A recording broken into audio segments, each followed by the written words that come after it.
Assalamualaikum warahmatullahi wabarakatuh. Hello everyone, my name is Fairusalwa Indira. I am 5 semester student of the English Education Study Program at Latansa Masiro University, and the 6th meeting of Introduction to Teaching English to Young Learners. We are going to discuss the basic concept of teaching speaking to children. So, in this session, we will learn about how to teach speaking skill effectively to young learners or children who are still at the early stage of learning English. Based on in the video material, there are four main learning objectives for today's topic. After this meeting, students are expected to able to 1. Explain the basic theory of teaching speaking to children. 2. Identify effective technique and strategy for teaching speaking through practice and role play. 3. Design suitable speaking activity according to children's age and proficiency level. 4. Apply speaking activity using games and real-life situations in the classroom. As Cameron said, to learn language through direct and concert experience, not theory gitu. Artinya itu anak-anak belajar bahasa itu lebih efektif melalui pengalaman yang nyata, bukan dengan penjelasan teori yang rumit begitu. Contohnya ketika guru mengajarkan speaking dengan cara menyanyi lagu bahasa Inggris bersama anak-anak di kelas itu, melalui aktivitas itu tuh mereka belajar kosakata baru dan melatih pelafalan pronunciation secara langsung, bukan sekedar menghafal saja. Nah, selain lagu, anak-anak juga bisa belajar speaking melalui game, storytelling, gestur, imitation activity. Misalnya guru memberikan instruksi sederhana seperti open the door sambil mengetuk pintu, anak-anak akan menirukan dan memahami maknanya secara alami. Apa sih itu open the door, dan mereka tahu kita lagi mengetuk pintu begitu.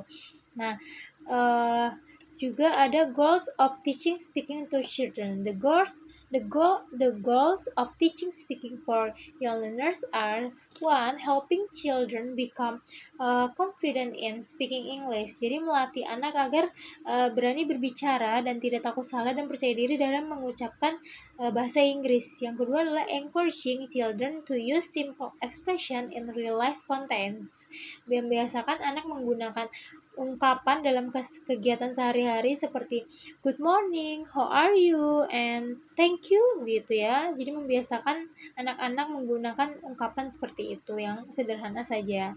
Yang ketiga adalah developing basic communication skill, not just memorizing the word. Fokusnya itu bukan pada hafalan saja, tetapi pada kemampuan anak untuk berkomunikasi secara alami melalui percakapan singkat begitu.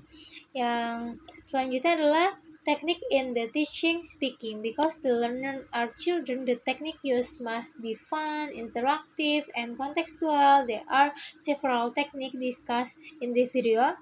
1. Practice drilling and repetition. Jadi anak-anak itu belajar berbicara melalui latihan repeat begitu ya, berulang begitu. Contohnya guru menunjukkan benda sambil berkata, this is a book. Anak-anak mengirimkan book, this is a book sambil memegang buku begitu. Nah, ini tujuannya itu membiasakan anak untuk melafalkan dan memperkuat memori mereka terhadap kata dan struktur kalimat dasar begitu. Yang kedua adalah substitution drills, yaitu setelah mengulang kata, guru bisa menambahkan variasi kalimat seperti I have a book. Setelah this is a book, guru bisa menambahkan seperti I have a book. Kemudian anak diminta mengganti kata dengan benda lain. Misalnya tadinya book menjadi pen, misalnya I have a pen, dan atau I like apple begitu. Nah, dengan begitu mereka itu mulai belajar membuat kalimat singkat seperti contoh di atas begitu. Nah, yang ketiga adalah short dialogues, yaitu guru bisa membuat percakapan 2 baris saja, misalnya what is this, misalnya anak yang lain. Nah, temannya itu menjawab this is my pen begitu. Berbicara seperti ini tuh membantu anak melatih turn taking dan menggunakan bahasa dalam konteks langsung begitu. Selanjutnya adalah menurut Ledwes tahun 1987, roleplay itu adalah teknik pembelajaran yang melibatkan siswa dalam bermain peran di situasi tertentu. Nah, tujuannya itu untuk meningkatkan keberanian berbicara siswa, memahami konteks percakapan, dan mengembangkan kreativitas anak begitu.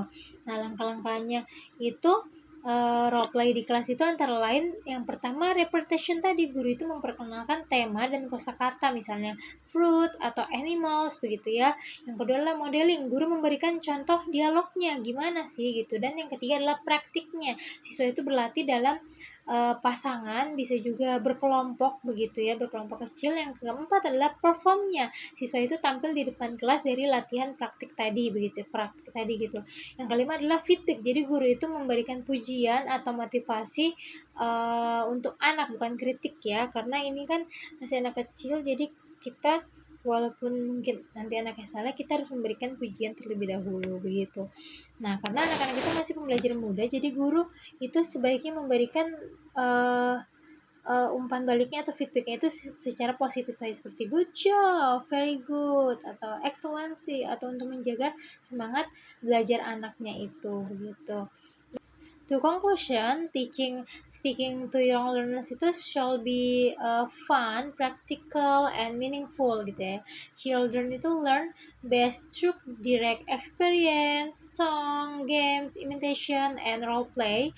The teacher role in to create a positive, supporting environment that builds student confidence and communicative ability, not just their memorizing skill gitu. So the essence of this topic is children learn speaking by doing, not by theory begitu.